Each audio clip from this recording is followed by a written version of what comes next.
Hi friends, Bigg Boss Telugu season 8 voting analysis ఇప్పుడు చెప్పుకుందాం.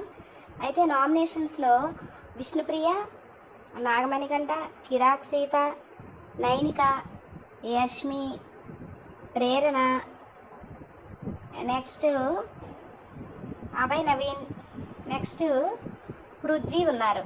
అయితే వీరిలో యాజ్ యూజువల్గా టాప్లో విష్ణుప్రియ కొనసాగుతుంది. సెకండ్ ప్లేస్లో మణికంఠ ఎందుకో కానీ సెకండ్ ప్లేస్లో ఉన్నాడు. మణికంఠకి కూడా ఎక్కువ సింపతి ఓటింగ్ ఎక్కువ పడిపోతుంది.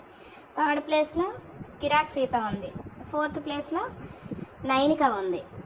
ఫిఫ్త్ ప్లేస్లో యష్మి, ప్రేరణ ఉన్నారు. సిక్స్త్ ప్లేస్లో అభయ్ నవీన్ ఉన్నాడు. లీస్ట్ పొజిషన్లో పృథ్వీ ఉన్నాడు. అయితే చూడాలి, కంటెంట్ అభయ్ నవీన్కి ఎక్కువగా రావట్లేదు కాబట్టి అభయ్ నవీన్ని పంపించేస్తారా, పృథ్వీని పంపించేస్తారా చూడాలి. Thank you friends, keep watching.